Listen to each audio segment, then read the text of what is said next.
Hey everyone, this is Rene from imore.com. Welcome to our special coverage of Apple's education event. It is, I'm going to check the date because I forget, Thursday, January 19th, and this is iPhone and iPad Live.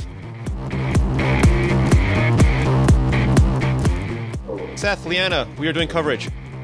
Hey, yeah, you are. Hi. I hear a rumor Phil Schiller is already on stage. Why didn't he wait for us? They're very excited.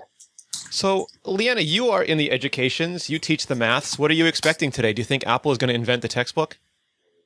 Yeah, they're going to invent the textbook. It's about time. I don't know. I'm actually excited, though. I hope they have some pretty cool stuff, and I hope it's not just geared for, like grade school. Since I don't teach grade school, I'm really hoping they've got some stuff for college. So we'll see. Seth, you are far removed from education, but it was your wheelhouse for quite a while. Do you think that kids would rather carry around a slim, sexy iPad than tons and tons of moldy old books? I guarantee they would. And I mean, the district that I used to work for was extremely tech forward. And I know for a fact that if something really big happens today, they're going to be among the first to get excited about it and get all over it. So I think it's definitely time for that. I think that schools are tired of what they probably see as wasting money on books that are quickly outdated. And they know that in order to engage children, they need to have the things that kids want, which is tech. So it's a match made in heaven. All right, so let's join them at the event. I believe, like I said, Phil Schiller is on stage. That's not a big surprise. Phil has hosted Macworld in the past when Steve Jobs was on medical leave. He is affable. He is capable. I think he's going to do a good show. Yeah, he's a good presenter. So Engadget's already there. They're saying, according to Phil Schiller, there's something really profound starting to happen. It's remarkable. We're seeing that students are introduced to iPad. Remarkable things happening. If you are one of the ones that are lucky enough to work hard and graduate, you may not be best prepared to compete in a global environment. Okay, that's complicated diction for this early in the morning. There's pictures of a kid in a little. I don't know what that is, Leanna. Can you identify whatever toy that is? It looks like I have no idea what that is. Is that a kid in a cage? It's probably something they invented for the photo, so it would look cool. And he's, of course, deeply engaged with an iPad. It's been a fairly steady evolution. I mean, we went from oral storytelling to engraving things on stone to parchment, and then Gutenberg invented a little something called the printing press, which we thought was, revolutionary and dangerous at the time because, hey, not everyone should be allowed to read. And now, Leanna, we're switching to almost like a digital frontier where we no longer have static books on a shelf, but we have liquid fluid books just on our devices. Yeah, it's really, we're in this, age, this digital age where it just needs to happen. And Apple's a good company to at least jumpstart it and get it started. I'm so looking forward to not having, like my daughter when she grows, starts going to school and stuff, for her to not have to carry around a bunch of books and then to decide, okay, which books am I not going to bring home today because I don't want to break my back carrying it on my backpack. It would be so awesome to have everything just on an iPad. Apple's showing a video now, swelling class sizes, budget issues. Seth, to Leanna's point, her daughter, the iPhone 4S and iPad 2 are the worst gadgets she will ever know in her lifetime. Yeah, it's crazy to think about that, right? That's what she's going to look on as we look at, big clunky calculators. And 8-track tapes. Yeah. I know, right? LPs, disco. Silly. In Steve Jobs' biography, he mentioned that he wanted to revolutionize textbooks, that it was corrupt, that the whole process of procurement at the state level was fatally flawed, that because lockers were now prohibited for security reasons, students had to carry around what amounted to special forces ruck packs just to get from one class to the other. Can an iPad change that, Seth? It's rather delicate. It's a lot of glass. It's expensive. Can Apple address this just by making textbooks?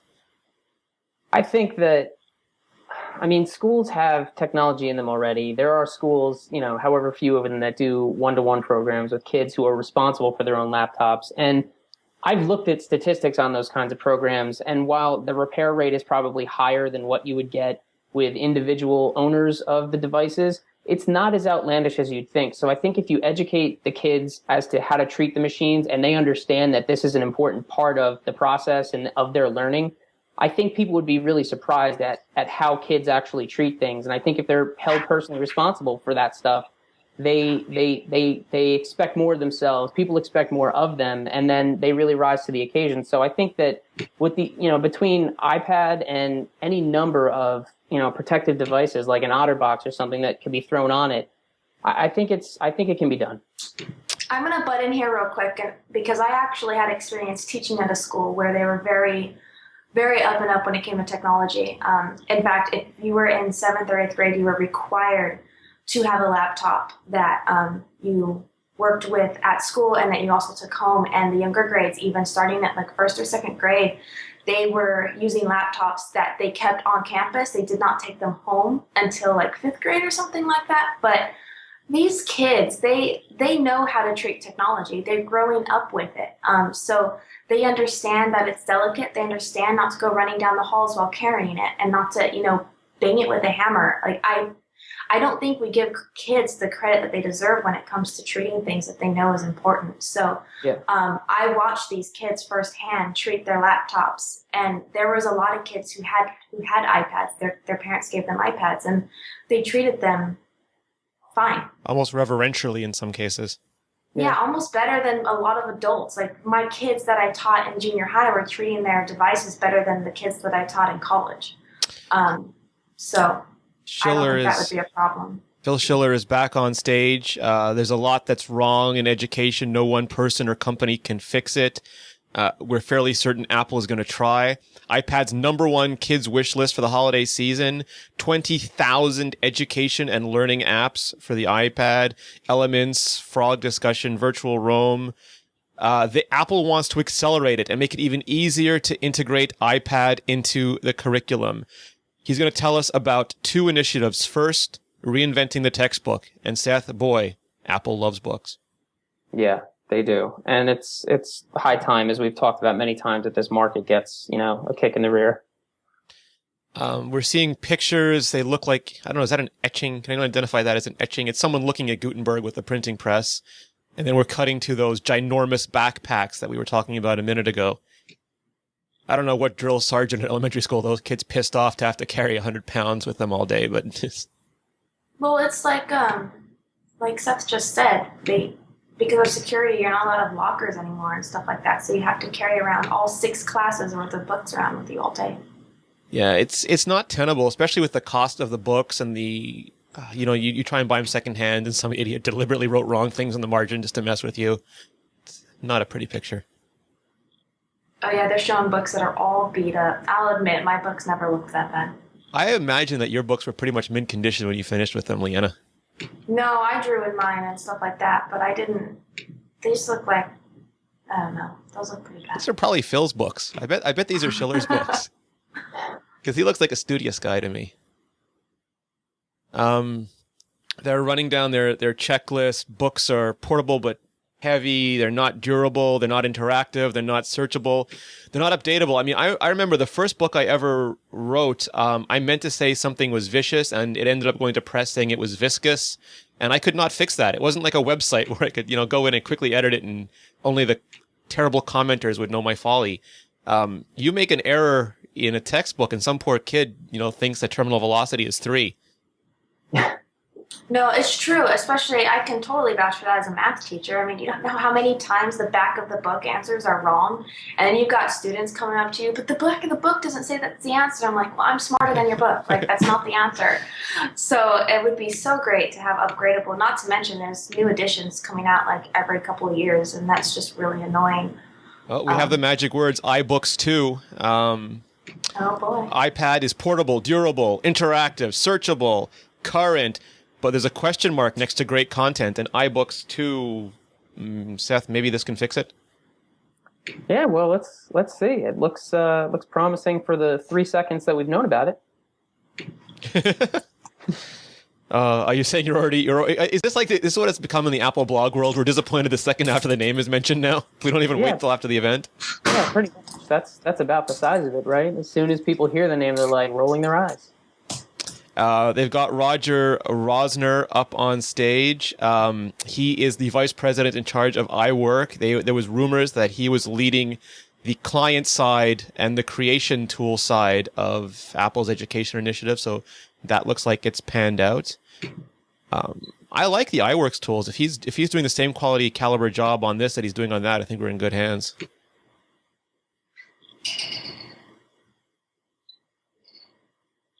And it's demo time. Kids are really going to love to learn with iBooks. Right now, iBooks are sort of like an ebook reader. It's like a fancily animated version of the Kindle reader with snappy page turns and whatever ebook content the publishers deign to put on it. But it's not really a platform yet, Seth. Yeah, it's not, and that's the hurdle that they're going to have to get over, is to make it as unified and simple as some of the other systems that they've got in place for entertainment. And we're seeing it looks like it starts with an intro movie. That, I think, could quickly get annoying. Hopefully it doesn't do that every time.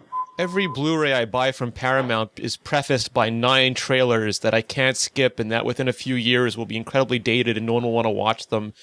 Hopefully Apple's not going to go that route.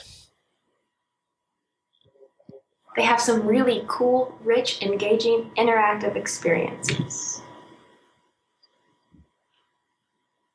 It seems like pandering, but kids in school at least don't want to look at books when they could be looking at things like this. And you could make the argument, well, they should look at books because books are books and books are important.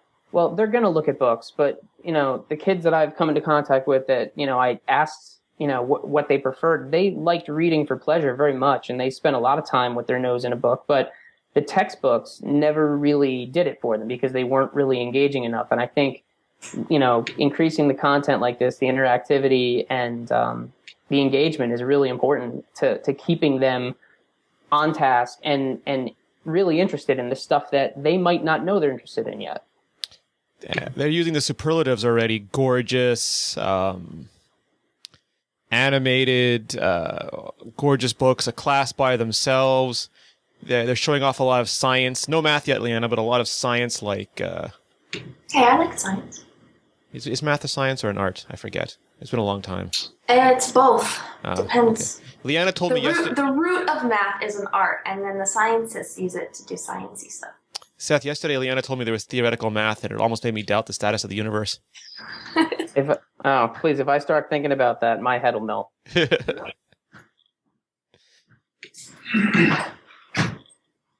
You can swipe a slider to adjust the visual density.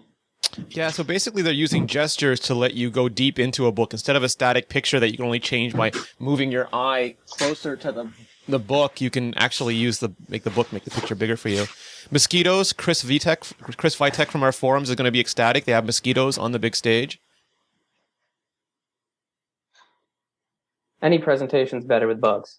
See, I'm talking a lot because this might be a great demo, but it's not an exciting one. This is not, GarageBand or something. I mean, it's important. It's mosquitoes. No offense, Chris. It's just, I don't know really how to let them take center stage. The insight. It has rotational ability. So far, is this really a big departure? I guess it's just making iBooks more multimedia. It has more content and more flexible layouts, it looks like. Yeah, it looks like they're more being closer to an app.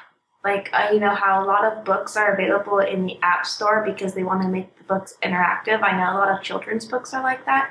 And so they don't put them in the iBook Store because you can't do that. So this looks like it's going to be changing that because you have all the interactions that you could do within iBooks. Yeah, absolutely. Yeah. This is the first half of the equation, though, right? It's getting people excited about the content, and then it's saying, how are we going to get everybody the content easily, expeditiously and financially responsibly? Right, exactly. And that's the part I worry about, is just the cost. I mean, schools spend a lot of money on books, but they already have a lot of the books and they only replace them every so often. So it's not like a huge yearly expense. Whereas if they switch into iPads, it's going to be a huge expense. Schools they just don't have money. And I guess as you get older, the cost of textbooks gets shifted down to the students who also don't have money. Exactly. But at least I could see it with college. You know, you easily drop $500 on books in one quarter or semester. So it would be, I think, a lot more manageable for a college student to pull it off because especially if they make the actual books on the iPad, you know, more affordable so that most of the cost was going towards the iPad. Because then they're only paying for a couple semesters worth of books in advance versus, you know what I mean. I can't talk. It's too early. So they're showing off searching now, which is a nice feature. Searching for anemones. Biomes, I think. Biomes, and that's an important feature. But Seth, the part of me that's nervous here, the part of me that Leanna just brought roaring back to reality was that the textbook industry is controlled by people who are none better than any other media industry, who have vested interest in their profit margins and their tightly controlled distribution channels. And while we heard rumors that Apple's made partnerships, I still don't like being at the mercy of these people. I thought about this over the past couple of days, and what I've come to is that there has to be some obvious incentive for them. And I think what it might actually be is that Apple has said to them, listen, you may sell a copy of, you know, your textbook to a school district one time and they buy 100 copies and that's it. And then they don't buy from you again for 5 years because they can't afford to, because even though you rev your book every year, you're still charging the same price and they don't see it as something they can sustain. I think what Apple may have gone to them with is something along the lines of, if you go through us and drop the price of your book to X, you can rev it every year, and because it's a fraction of what people paid, they will pay 5 times for it because it's still the same amount of money. You're getting them to buy, you know, again and again and again. You're pushing new content, and then they're kind of locked into that, and they want to keep buying stuff because it makes sense to them fiscally. And you know, school budgets drop daily in this country, and it's really terrible. So it has to be right for everybody. It has to be an investment on the part of the school district that they can sustain, and it has to be worth the publishers actually putting the effort into doing it. Effort, publishers, you're using those scary words again, Seth. I'm living in a dream world. I'm just hoping, you know. And did you mention the fact that people buy books used? Did you just say that? Oh no, I didn't. But that's another good thing to bring up. Yeah, the publishers. I mean, I never hardly ever bought books brand new because it was outrageously priced. So if you have them on your iPad, you're going to get students who are buying the books new instead of used. And so they're going to be making more money in that sense too, because every new student is going to be buying a book. Whereas right now, only basically the first semester that the book is released, do they sell every single copy as new. So they'll be making more money that way. They'll have more volume. Apple is showing off Q&A sections at the ends of books so that students can get immediate feedback. I guess that's sort of like the sample problem section at the end of my old math books, where I could look and see that 1 + 3 really did equal a ham sandwich. The teacher would tell me I was wrong. Yeah, what's interesting about those Q&A things is that there are exorbitantly priced systems that school districts can buy that have little kind of calculator type clickers that all kind of, you know, go through a projector and a smart board type thing, and they are ridiculously priced. So if you could do this and have it built into the content that you've already paid for, to have the class kind of do a poll or take an on-the-spot quiz, I think that's definitely something too, that they can look to save money by not buying all this other hardware because it comes baked into the content that they're already paying for. It's, what are they showing off now? They are showing off highlighting and note-taking, which are also, you know, famous, you know, the margins and things like the, in textbooks in general, not necessarily the Da Vinci Codex or the, who was that guy in Alias, Seth? Do you remember? What's his name?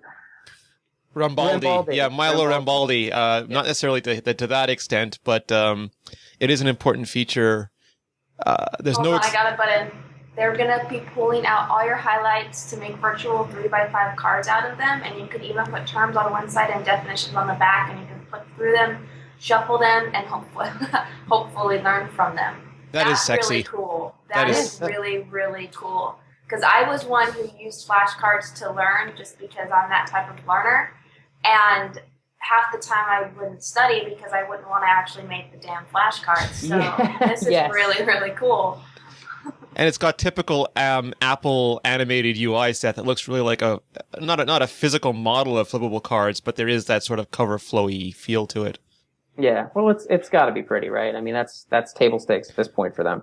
And there's no stuffed leather that I've seen so far. Bite your tongue. It'll be here we somewhere. go. Textbooks in the iBook store.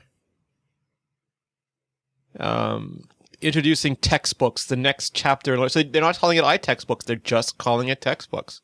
That's good. I'm glad, because iTextbook sounds dumb. It does. But not any dumber than iBookstore. Well, a little dumber. A little dumber? Yeah. Because then you're saying I'm going to buy my iTextbook in the iBook store. Yeah. As someone who's representing iMore, I have nothing to say about that. You can get free samples. They are the textbooks. The non-iTextbooks are in the iBook store, and you can get samples. There are free versions. That's iBooks too. I'm looking at this screen capture, and it says size 916 megabytes for one book. So I'm thinking that we're going to need much more storage in our iPads. We got to be seeing a bump there because there's going to be a lot of stuff. You've got to say it properly. We're going to need a bigger bookstore. We're going to need a bigger SSD. That's some bad textbook, Harry. So Phil Schiller back on stage. That was one of two. They promised us two big highlights. I think the textbooks were pretty good. I mean, it's kind of what we expected, but it's a little bit more polished. I was kind of worried that it wouldn't be as polished or as different than the original iBooks as it is. I think what's nice, as Leanna brought up before, prior to this kind of integration, you had to make an app to get this kind of stuff in a book. And I think it's cool that they're tying it all together. And using the same delivery platform. So they're just going through the bullet points. Gorgeous full-screen books, interactive animations, diagrams, photos, video, fast, fluid navigation, highlights and note-taking, searching and definition, lesson reviews, and study cards. That is iBooks too. And I think I just see the word today. Yeah. Yep. Today. With the App Store. iBooks author, free. That's another one we heard. So this should be a way for us to make our own iBooks content. This would be phenomenal for a lot of teachers who want to basically create engaging content, but who don't want to make a bunch of photocopies because they know that kids really don't like that. So if this is what I think it is, this could be very big. This could actually be what eventually brings down the cost of textbooks as well, because you're going to get people just making their textbooks on their own without having to go through a publisher and paying all of their obnoxious fees. The Verge is calling this a modern-day HyperCard. I mean, they haven't shown enough of it yet to really see what the mechanism is. But, I mean, here's my big worry in all this. Is Stephen Colbert going to start making a bunch of silly textbooks where elephants are extinct? I mean, once you give it to the masses, once you take the genie out the bottle, how do you maintain quality control? Or is this not meant for textbooks? Is this just meant for everyone to be able to make any kind of book? It's probably going to be for anybody. Because now they're not saying textbooks. Now they're just saying books. Traditionally, creating books is really hard, but we think we've changed that with iBooks Author. Yeah. I mean, I definitely want this. The internationalization will be interesting too, because Amazon has had tools for creating Kindle books for a while, but at first they were US only, and being Amazon, they were sort of the Kindle One interface towards making books. I have thought I needed to get out some lead characters. This is pretty cool. This template thing where you can just drag your stuff together and publish it. This is very cool. This is really cool. I hope they make it easy to make math books. I've always wanted to write a calculus book. Well, they've got, what do they have here? They have elementary algebra. I can see that in one of the templates. Earth sciences, astrology, entomology. Sorry. Plants, not letters. Astronomy, biology. It's the vice president of iWork, and it's got a very iWork-like look and feel to it. Not dissimilar to Pages or Keynote in the way that you kind of choose your basis and then manipulate elements. Why does the elementary algebra book cover look so boring compared to the rest? Because you haven't made it yet, Leanna. It's just lame. Chris Parsons Blaze from our staff says he's already writing a book, and this is exactly what I meant about people putting out textbooks of maybe dubious veracity, because his is going to be laced with Thundercats references. Gonna have catnap photos. A catnap book. It looks very similar again to iWork UI, and that's not a bad thing, Seth, because iWork is nowhere near as powerful as something like Word or InDesign, but I think it's much more accessible for a mainstream writer. Yeah, it definitely is. The interface is a lot cleaner, and there's enough complexity, I think, for most people, and I think that people that need Word will just end up using Word and things like it. But the iBooks interface is nice, and I think that it's a good idea to kind of carry that metaphor over here, because not only is it simple for people to understand at first glance, but I think many of the users of this potentially are using it already. Now I'm going to be the giant douche in the room, which is not an unusual role for me to play, and ask, why is this a Mac app? If we're at an iPad event touting how the iPad is a breakthrough product, how the iPad is going to revolutionize textbooks, why isn't the iBook creator an iPad app? Maybe for just it running nicely. Maybe it doesn't run very well on the iPad yet. Maybe iPad 3 will be able to handle it. I would think that depending on how big a book you're doing and what kind of content you're putting into it, like storing video and a lot of photos and really, chunks of media, I can't see that really being smooth on an iPad. Well, this is Apple, the company that brought us iMovie for iPad, GarageBand for iPad. Why can't I write a simple book on iPad if I can create an overture and a small budget movie? Well, I think that there's a difference between calculating what video, what chunks of video will do, and I think they can probably account for edge cases and varieties because it's basically the same content. But I think with this, there's possibly so many different types of things that people could integrate that it's probably just easier done on a Mac. And that's just for now, of course. I mean, who knows what we'll say. Yeah, he even mentioned things like dragging and dropping from Word, stuff like that. So I think the textbooks might be live in iTunes already. I see Chris Parsons has a screenshot of that. Nice. Yeah. Excuse us while we go and buy elementary algebra books all over again. I'm teaching intermediate algebra this semester. Are you? What grade level? College. Oh. What grade is that? Is that like 13, 18? I forget how it works. I have no idea. Community college level. Seth, what is that in the U.S.? Is that grade 14? What? I missed the first part. What did you say? Community college. I forget what grade that is. That starts at 13. Okay. Grade 13 and goes up. It makes it seem like school lasts forever. I know. Yeah. They're just showing a lot of how it works, dragging and dropping. It's very similar. Oh, here we have the mosquitoes back once again for Chris. It's very similar to iWork. You have content buckets. You can drop photos in them, size them, stretch them, rotate them. It looks. This is the thing with Apple. It's one of those things that reminds me of those when there was early web publishing tools. This will not make you a great designer, but it will let a normal person make a book that doesn't look like a train wreck. Is that a fair assessment, Seth? Yeah, I would say so. I think this version of it is to just get people comfortable with the idea of making a book. And I think once people get their heads around it, this will probably iterate the way we saw stuff like GarageBand, where it started out almost so basic that people that knew anything about music were like, I'm not going to touch this. It's a toy. And it really grew substantially over the past few years. So I think this would probably be on a similar track. But you see, like stuff like GarageBand and Auto-Tune created a whole wave of singers who can't sing. So is this going to create a whole wave of writers who can't write? Well, there's always going to be poor choices made in what people choose to share with the rest of us. So we can't account for that. Like the ladies from The View are all going to have books out now that are worse than the books they already have out now. Well, I think people will sift through that content the way they do with anything else. They'll access it and be like, yeah, this is terrible, and start to be more discerning about what they're actually consuming. Phil Nickinson, editor-in-chief of Android Central, is in our chat room asking Siri why he was a bad student. And I'm guessing it's because Apple had not yet invented the textbook. Leanna, are you excited as an educator with what you've seen so far? Is this enough, or is this just a first step for you? I I think it's just the first step. But I haven't seen the prices yet, so yeah, we'll see. I think I'm definitely excited though.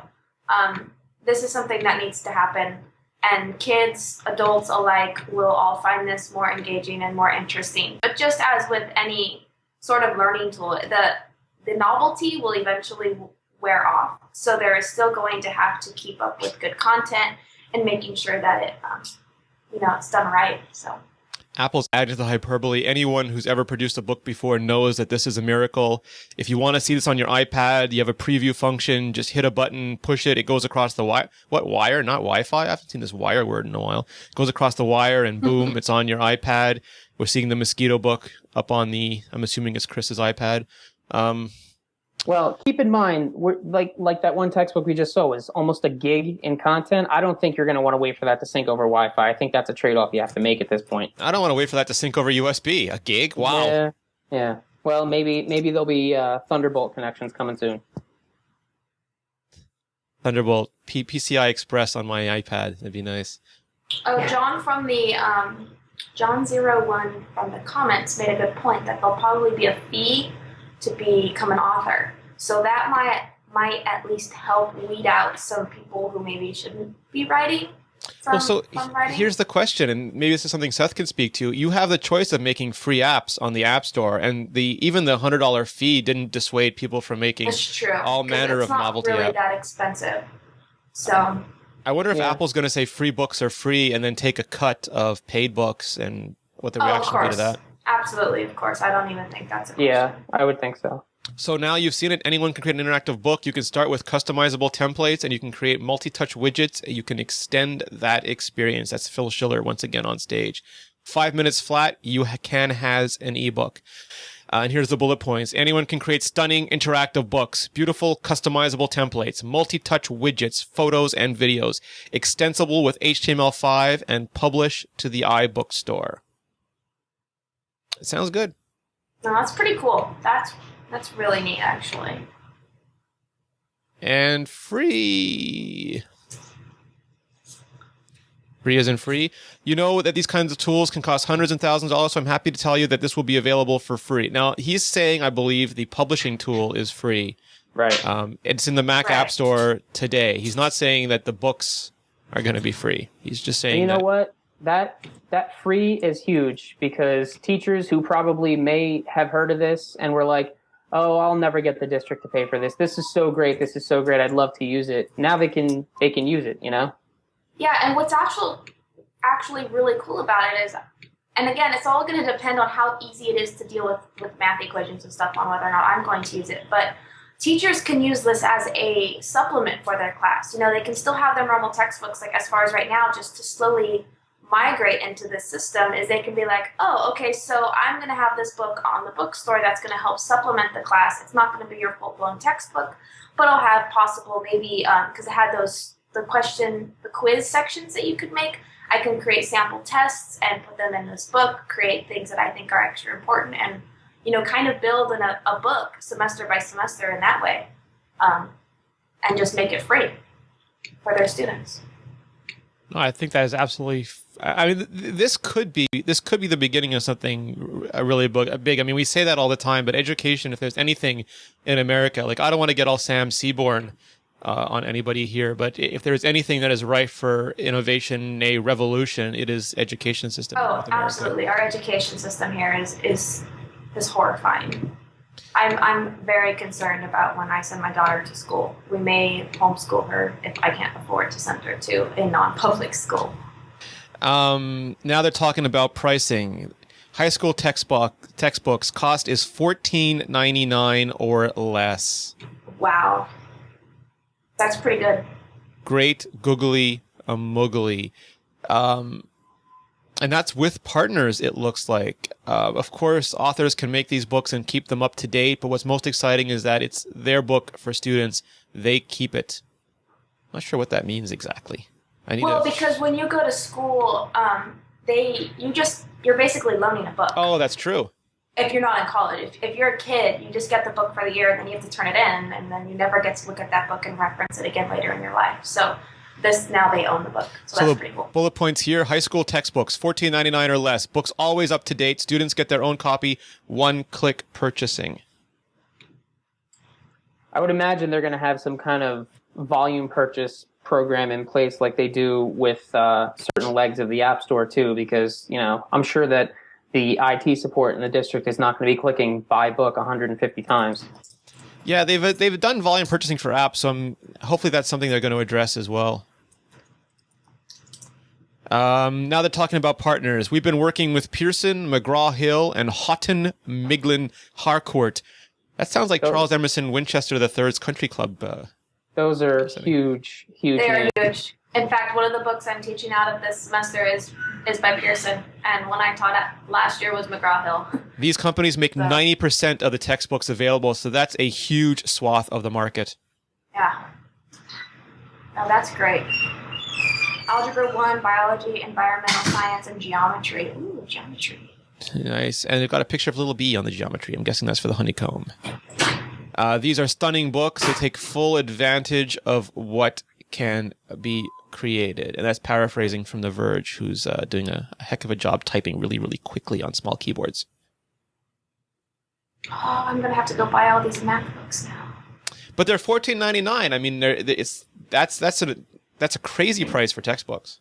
It is. It's fantastic. All these are available today.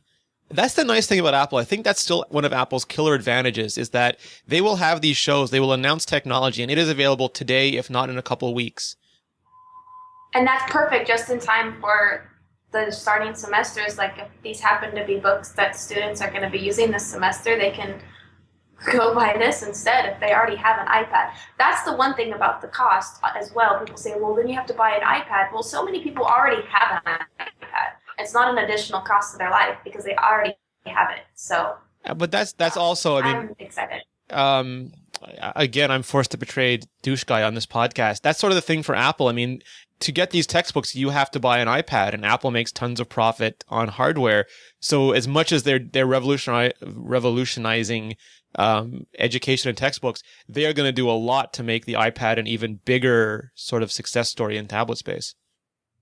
Well, they've always had a foot in the door of education for as long as they've been making Macs. So it's probably not a stretch to think that school districts that are comfortable having Apple computers are going to probably look at this and say, wow, instead of $1,200 for each laptop, we can spend $500 for each iPad and get a lot more bang for our buck.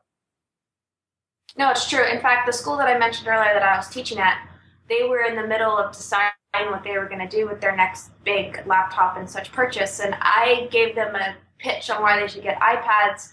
I haven't been there for a year, but this will definitely, I guarantee you, that particular school, it's a private school though, will be getting iPads. Like this is incredible. They're showing off more books. They have some of the bios of the. Here we have another company we're working with. That's the E.O. Wilson Foundation. They're putting up his accolades. They're showing off another book on insects. They're launching with 4 books today: Dinosaurs, Insects, Mammals, and ABCs. This looks like not high school stuff. This looks like earlier education stuff. Am I right? I have no idea. Biology was my worst subject. Yeah, I don't see a transition here. These might be high school books. Exclusive to iBooks. First chapter is a free download today. Life on Earth, which looks like an insect book. They're going to show us some video.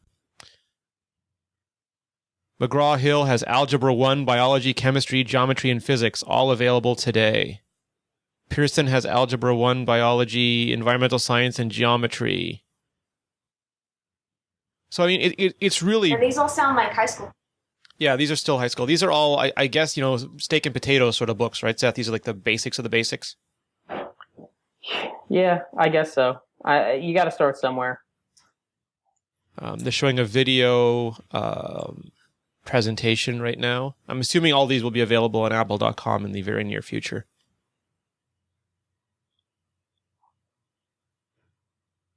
Apple seems to like them, if nothing else. No, I think this is going to do really well, and I have a feeling come before the fall, because it's schools aren't going to make big changes right now. They're going to wait until the fall. There's going to be a lot more available. I bet Pearson, McGraw-Hill, and all them are going to push out so many books over the summer. Well, the other thing to consider is that schools usually do budget prep in March and April, and guess what comes out in March and April? Good point. Yep. So, Seth, are you saying that it's quite possible these books might even look more beautifuler on an iPad 3 Retina display? I would not even be surprised. Now, they haven't really spoken about iPod Touch support. I mean, the iPod Touch is arguably the small form factor tablet in Apple's lineup. Never mind the iPhone support. Leanna, do you think that they could launch this as an iPad-only initiative and then add the small devices later? Yeah, I think they should. I think it should start as just an iPad thing because no one really wants to read a book on their iPhone or iPod. However, I think it would be really cool if they made them universal, but stripped a lot of the stuff and fluff out of the iPhone and iPad versions, where maybe you just got like the text and things looked a little bit different, so that if you did want to look something up on the go, you could, but it'd just be easier and more. Again, it's too early. I can't talk, so I'm done. It's only early where you are on the left coast. Well, I finally have some light outside. It was dark out when this started. Leanna finally moves to outside of San Francisco, and Apple decides to have their event in New York City. I know it's on purpose.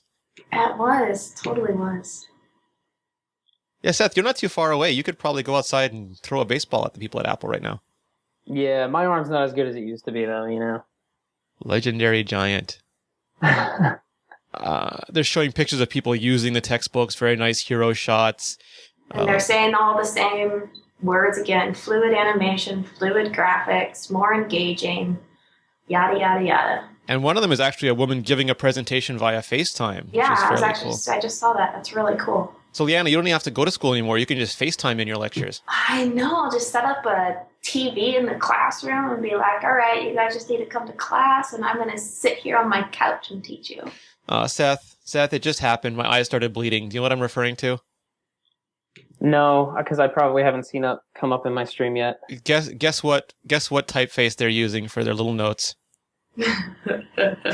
Oh God, don't even tell me. It's marker felt. Marker felt, of course it is. Marker felt. I'm sure you could change it. Just like you can with normal notes. It's Helvetica's drunker, more drugged up sibling that really should be taken away from the family function so that the public doesn't have to put up with them. Marker felt shows up and everybody kind of looks sheepishly at one another, and then after about an hour or so, it's a big mistake. Do you think that there was some sort of like this Faustian contract made where Apple could only get Arial and Myriad if they agreed to perpetually use marker felt as well? I think they really like it. They use it a lot, and I can't understand why. Like in the scope of everything else, I don't get it. It's bad. But these are the people who, like, again, brought us brushed metal and Stay Puffed Marshmallow Leather. So they do make their slips every once in a while. I guess it's part of the whole, like, making things feel more tactile, like the leather and the ripped page. It's like, oh, it's almost like you wrote it with your hand, even though no one actually writes like marker felt. But I mean, they even relented and made a choice of fonts available in Notes. I'm hoping I don't want to live in a world where my kids are growing up thinking that marker felt is acceptable typography. Yeah. So I'm going to mention something real quick since we're talking about writing notes and stuff like that. One thing that these books don't do that I really hope they do, but I don't know, I can see Apple never doing it, is letting you actually take notes with your finger or a stylus. Because especially when it comes to math and sciences, when you're taking notes, you oftentimes it's not something you can do with a keyboard. You need to draw a little picture, you have to write down an equation, and this is the kind of stuff that students will jam into a margin or circle something, stuff like that, that I really hope that they eventually make available in the textbooks on the iBooks store, because that right there will be a big differentiator between a physical book and an iPad book that a lot of students will miss. Yeah. I think that's very astute because you want to have that free-form flexibility for your note-taking. Apple, I hope you're listening to Leanna. She is giving you golden advice here. That's a big trade-off. I mean, that's a habit that people develop and that they're used to throughout their entire education. So if they suddenly can't do that and they always have to have a separate pad or another app that they quick hopping back and forth, between that might be annoying. Yeah, and sometimes it's just quicker to write something real quick than it is to type it. Yeah.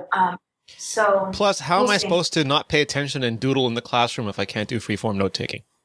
Exactly. Seriously. My thought when I saw that stuff was, so they went on and on about how the books are updatable, but when you make highlights and stuff and you update your books, sometimes those things go away because page structure shifts and changes and text changes. And I didn't notice anything about syncing that stuff anywhere. So is that something that needs to be considered too? That's a very, very good point. I hope they have thought of that. That sounds like something Apple would have thought about. But then again, Leanna, they blew your iWork sync, didn't they? That was a nightmare. I don't even want to talk about it. Yeah, Leanna was not a fan of the early iCloud syncing for iWork. No, they lost 3 very important documents. Basically, all of my grades for my 3 classes, my spreadsheets that I use to track grades, they're gone. It'd be nice. I mean, as much as I love the cloud, it would be nice if they did allow us to have an offline backup because the cloud, she is a fickle, fickle mistress. No, it should be. It should at least be on your Mac that it automatically creates a hard copy of your disk on your Mac and keep it there. Yeah, so that you can have hard copies of all the previous backups because it was embarrassing. I'm a freaking college instructor, and I had to ask my students to return stuff that I had already given them so that I could re-record their grades. It was absolutely horrifying. Yeah, no, absolutely. Harkinator in our chat room is saying, so Leanna, if Apple doesn't use a stylus, they blew it? I mean, they didn't blow it, but it's something they really need to consider. I mean, again, this is just the beginning stages, so it's understandable at this point, but they're really going to have to consider adding it because, like I said, with it depends on the subject. I mean, if you're in a literature class, no, you don't need it. But if you're in any sort of science class, do you know how many pictures that you draw? I mean, even just pictures, and not even talking about math equations. You need to be able to write physical notes, and if you can do that within the books and not have to also have paper out, it would just be fantastic. Okay, Phil Schiller is back. He is introducing Eddie Q for part 2 of this presentation. And Eddie Q just flashed up 1,000 universities using iTunes U.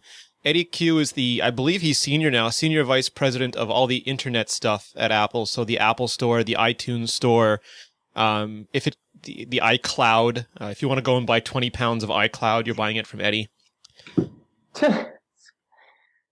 I actually heard people in the Apple Store ask for that, Seth. Some guy came in and said, I want to buy some iCloud for my Galaxy 2. And they couldn't really help him.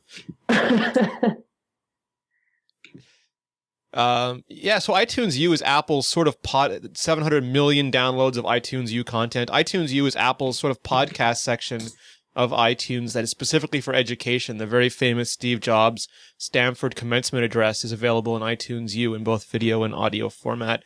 So was the iPhone developer course from Stanford, I believe. It's so far used primarily, this is what they're saying, primarily used for delivering lectures. Now they're looking at entertaining MIT physics demonstrations, and they have a guy up there about to let go of a pendulum. I'm guessing this is not a Fox show, so it's not going to hit some poor guy in the in the families. But yeah, I don't know. iBooks is very tangible to me, Seth, because I had textbooks in school, but I did not have podcasts in school. It's kind of hard to weigh their importance to education. It's one of those things that's not frequently thought about in terms of education, but we've been watching movies in class and listening to people talk in class for as long as there's been class in the 20th century. So, from my earliest memories of school involve, the AV room and sitting for a film strip and then going back to class. So the idea of watching video is not a new one. And I think kids definitely engage more with that. Oh, God, you just reminded me of all those horribly animated sex ed videos we were forced to sit through in high school. You can still get those on Netflix. They're called Educational Archives. They're awesome. What is SpongeBob SquarePants doing? What is he doing? Yeah, you should look them up. They're fantastic. All right. But what will be awesome with this kind of stuff is online classes. online classes are getting a lot more popular, especially with students who are also working and they have to pay their way through college because it's expensive and so they need to work. If they can, instead of just reading a textbook and doing all the boring stuff from home, they can actually have something a little bit more engaging for their online class. Well, they don't have to choose between being a full-time student and not working and, cramming their job and their studies into night school and then not being able to sleep. They can study on their own schedule. So it's definitely... Yeah, and still have a social life. Right. If they include this, so they've announced an iTunes U app. If they include after-school specials, I am sold. Actually, I would just love those beautiful. Saturday morning, Interplanet Janet and Conjunction Junction, What's Your Function? I mean, that alone, I will download iTunes U immediately. Oh, Schoolhouse Rock was the best. Yes. Hooking up clauses and phrases and functions. Man, I may have to start taking advantage of this kind of stuff. I just don't know how many of my students will have iPads.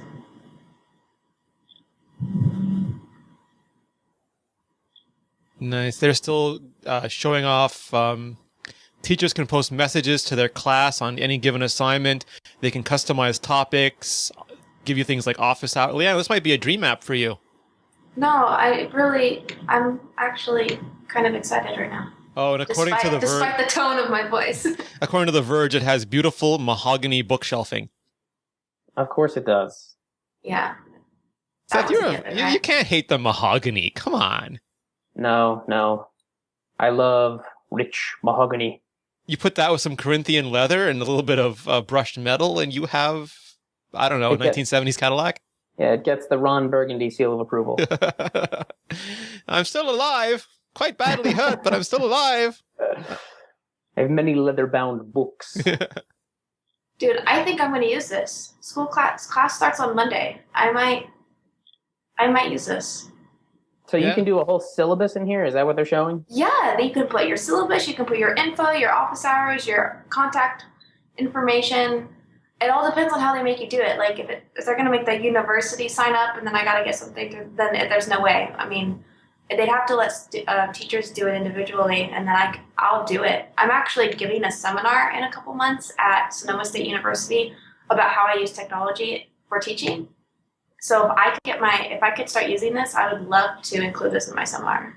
Yeah, with the new iTunes U app, you can download or you can stream. That's fairly awesome. That is pretty cool. It is. I hope it's available today. I'll play with it. Fate Speaks Truth is asking if this is essentially a Blackboard. No. Blackboard is like middling educational software that kind of does this on the web now, but it's not very good. It's lame. It sucks. I've had to use it as both a student and a teacher, and I hate it.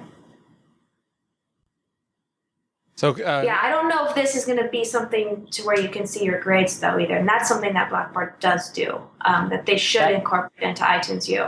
Well, Apple has an entire suite of Power School and Power Teacher tools that you basically run off a server and you can integrate all that stuff. And then students and parents have access to all the great information. And then within the school, you have access to demographics on students and files and stuff like that. So I could see them eventually integrating something like that if that's something they're still working toward. And I believe that Pearson was involved with that too, if I recall correctly. It's showing that the teacher can provide a list of materials, so you can have books, videos, audio clips, apps, and I'm assuming you can just acquire them either free or buy them straight from within this syllabus. I love saying that word. Speaking of which, I got to write mine. You haven't written your syllabus yet? Class doesn't start till Monday. I've got plenty of time. So yeah, in the chat room, they're asking about Blackboard. They're asking about Inkling. Is Apple doing better? Is this something that is going to hurt the companies that tried doing it not so well so far? Hopefully. Because I'm ready to say goodbye to that stuff. Yes, they deserve to die, and I hope they burn in Apple hell. It drives me crazy. It's like they have people make these web apps that they obviously don't use them because they're terrible. Oh, my mother's education portal, she's an elementary school teacher. They made it look like an iPhone and an iPad. And it's just, It's almost unusable. I believe it's still running ActiveX, and I'm not saying that sarcastically. I really believe it's still running off ActiveX. I don't know what that is, but it sounds horrible. Rene, I think our video might be locked up. Oh, yeah, it's locking up. Damn it. So they're basically showing slides of all the universities that they're partnering with and integrating with, and it's big names. We'll keep going. I really hope they make it approachable for community colleges. They always get left out of stuff like this because they don't have any money. Well, Chris was just saying that his school can't afford textbooks, let alone iPads. So it'll be interesting to see, and that's a college, so it'll be interesting to see. Well, it would pass on to. So that's the other thing. A lot of these textbooks will hopefully, at least initially, be available both on the iPad and a physical book, so that teachers can choose these books as the required course for the book, for the required book for the course. And the students who have iPads can get it on their iPad, and the students who don't can still get the physical copy and not feel like they have to get an iPad, because that's the type of things that will completely leave community colleges out of it. If I'll be told I'm not allowed to use the book. So here's the bullet points for this. Full courses with video, documents, apps, books, syllabus and assignments, teachers' posts and updates, iBooks notes integration. And they have one of those Apple heat map things with tons and tons of schools: Duke, UCLA, Lund, Berkeley, Yale, Harvard. I mean, the list goes on and on and on. Yeah, all the schools with money. It's true. I'm just being honest. Yeah, the schools with fundage. Eddie Q is off. Phil Schiller is back. You've heard us say that Apple exists at the intersection of liberal arts and technology. And it makes me sad someone other than Steve Jobs is saying that. Yeah. That's my big wussy moment. So I guess the big play for them then is create enriching content distribution, and people will buy a bazillion more iPads than they already do because they sell hardware. I mean, that seems pretty obvious. Yeah.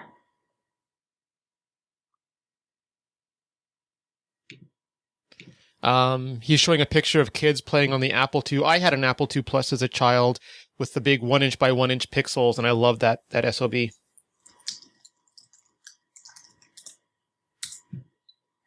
Did they give a date for the iTunes U app? Is that today as well? Because they're saying it's today, yeah. And someone's telling me it's on the App Store, but I am not finding it. So I'm asking him for a link. But yeah, it's supposed to go up today. So I will definitely play with it. Seth, they're putting up all the old Apple Education logos. Yeah. Filler, it's getting me right here, man.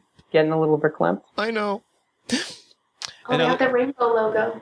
Yeah, bleeding in 6 shades, 6 colors. Never is, so he said before about standing at the crossroads of liberal arts and technology. Nowhere is that more clear than our investment in education. Ask teachers and they'll tell you. We hope that educators are going to look back on today's announcements as fondly as our earlier work. And that's where he hits us with the Apple Education logos. iBooks, reinventing the textbooks. iBooks author, iTunes U. Very classic Apple presentation. Yeah. I actually look forward to watching this one. Yeah, Apple usually has them available quickly now, almost the same day. It's almost always the same day. And the folks at The Verge are doing a stellar job at typing all this really quickly on their MacBooks. We're really proud of what teams have done. They've worked so hard on this. They do it because all of us at Apple know you can empower people through learning, and tech has a role to play in that. They're one of the best things that's built into our culture. So thank you for joining us today. We have products for you to try out. I think that might be it. I think so. Lights are up. We're all set. So no hardware announcements, no iPad 3, no iPad 2S, no cheap economical iPad 2 at a lower cost. That's for a couple months. Yeah, are you shocked there's no hardware announcements, Seth? I mean, we didn't really, some people wanted them, but I don't think it was a reasonable expectation. No, certainly not. Not shocked in the least. No. So let's do it. I would have been shocked if they did mention anything about hardware. Let's do a quick recap before we wrap up. I'm just going to ask you guys, and we'll all give our thoughts on it. iBooks 2.0, Leanna. Sorry, I was drinking my coffee. I like it. I'm excited. I'm really excited that it seems like they've done a pretty good job to start, which is going to, of course, that's what's needed for it to be good to begin with. And then I'm really excited to see how this takes off. And I'm really glad that the biggest publishers in textbooks are in on it, because if they weren't, that would be a very hard starting point. But since the big guys are all in, I think it's going to be very successful, and I'm really excited to see what they do. And I really hope some stuff for college students comes out really soon, so that I can actually start using it in my classes. You have to write it. I know. I'll have to write a book now. Seth Clifford, iBooks 2, go. I think it's a good step in a new direction from the first iBooks. I think that using the existing platform to deliver new content and really kind of intriguing content, if it catches on, is a great thing to do. I think it was better to do this than to, break it off into its own thing and announce a separate arm of iBooks or something like that.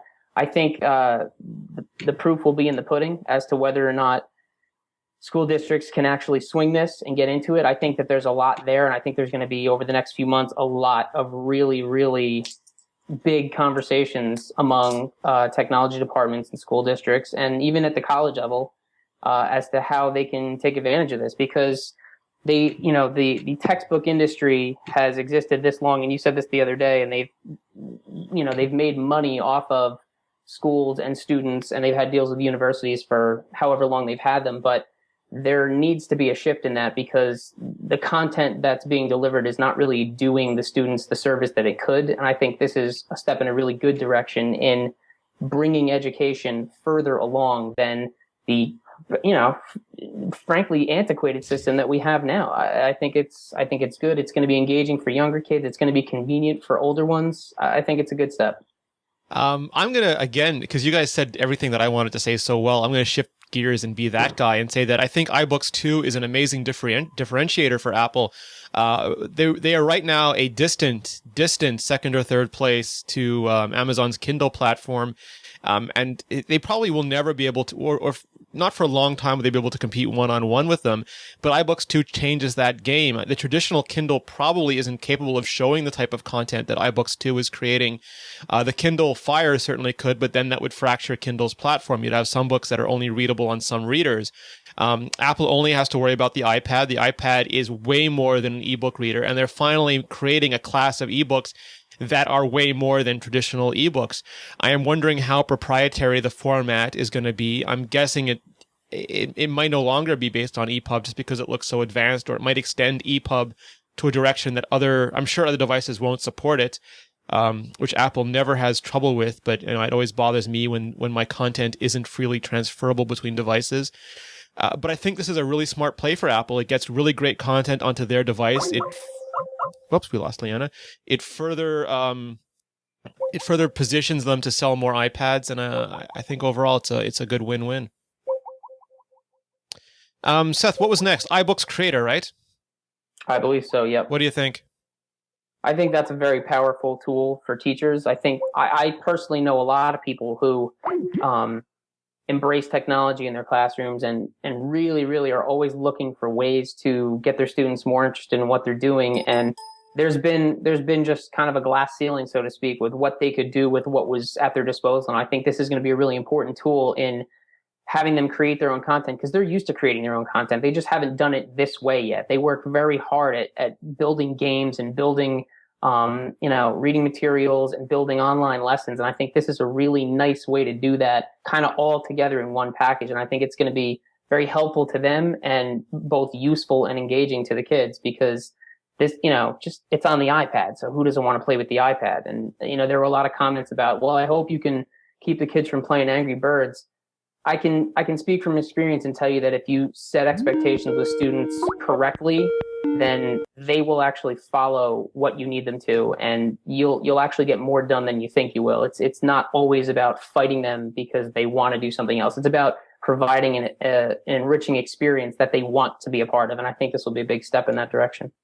Yeah, no, I think that's absolutely true. I mean, we've joked before that too many publishers are simply using the InDesign export button as a cheap excuse to get magazines onto an iPad. Um, I, I hope that isn't the case with this. I hope people take the tools that Apple's giving them and really produce, not products designed to turn a quick buck, which the App Store has been guilty of far too often, but to make products that are lasting, that have value, that properly use the tools, and that kind of pick up the gauntlet on education that Apple slapped down, Seth.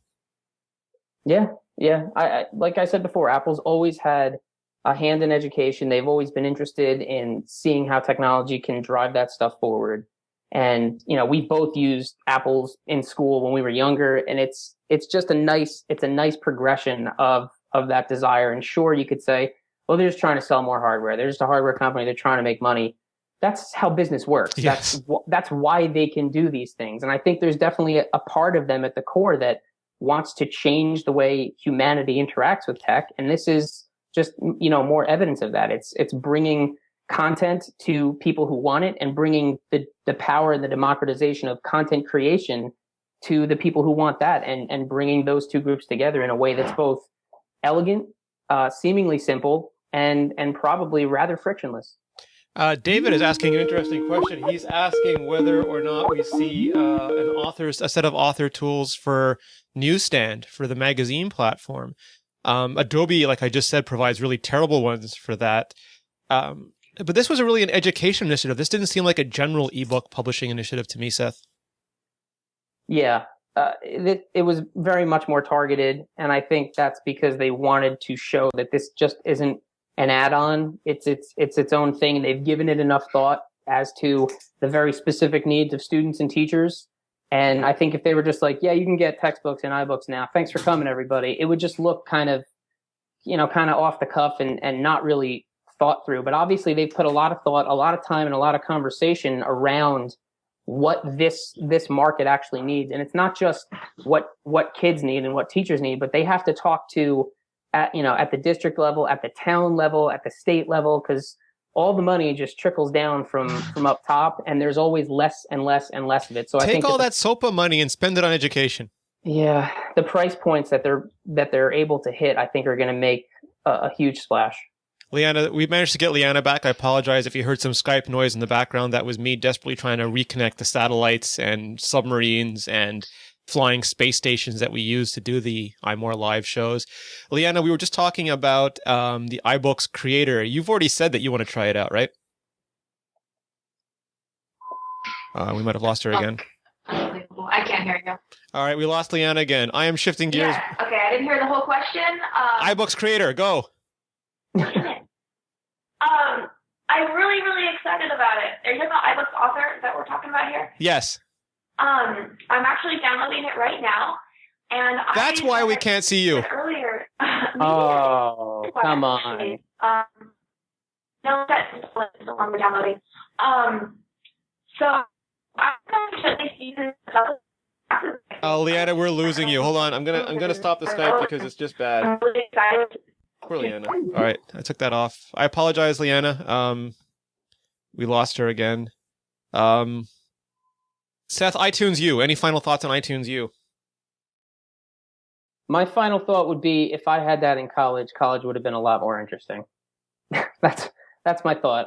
I spent so much time in the computer lab, and it would have been so cool to have a device like an iPad and be able to both interact with my classwork and my teachers through a tool like iTunes U. And frankly, the way that things worked at my school, I had to take buses to a lot of my classes, and I ended up missing a lot of classes because the buses didn't run so well. So having something like that where I knew even if I had to miss class or I had to work or I had to do something, I still wouldn't fall behind. It wasn't always a trade-off. It would have been phenomenal. And Leanna brought up a good point earlier about, people having to work and go to school at the same time, and, the rise of online coursework being really popular because people can study, on their own schedule.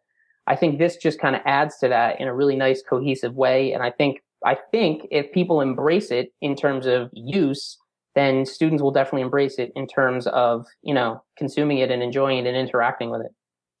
So here's my thing.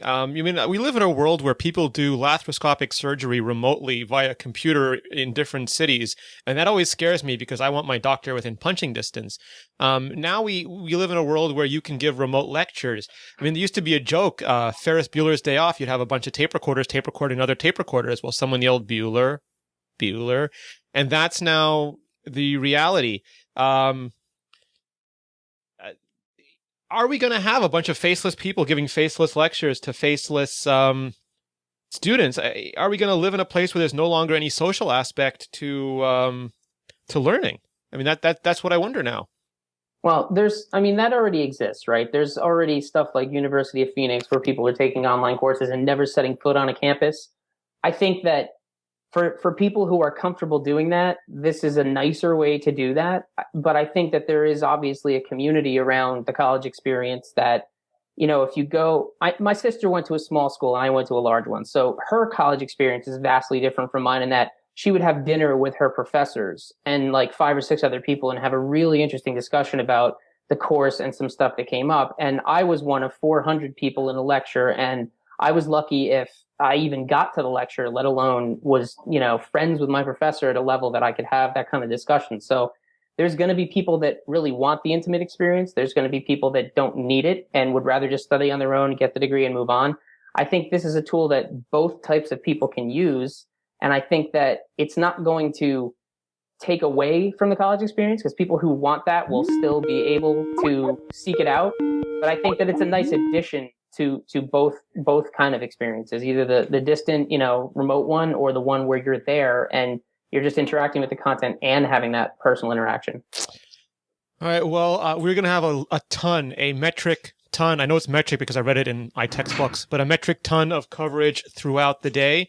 I want to thank all of you for joining us, especially our chat room. They have been fantastic. I want to thank all the live blogs that we were following along with this show. Leanna Lofty, where can we find out more about you? You can find me on Twitter as @LLofty. That's LLOFTE. You can, of course, find me on imore.com. Let's see, I'm on Google Plus as Leanna Lofty, and if you find a Lofty on the internet, chances are it'll be you. Right. Yes. Seth Clifford, Esquire, where can we find out more about you?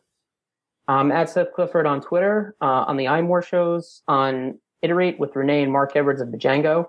And if you'd like to check out some of the apps and sites we build, please visit our website, nfidm.com. We're Nickelfish.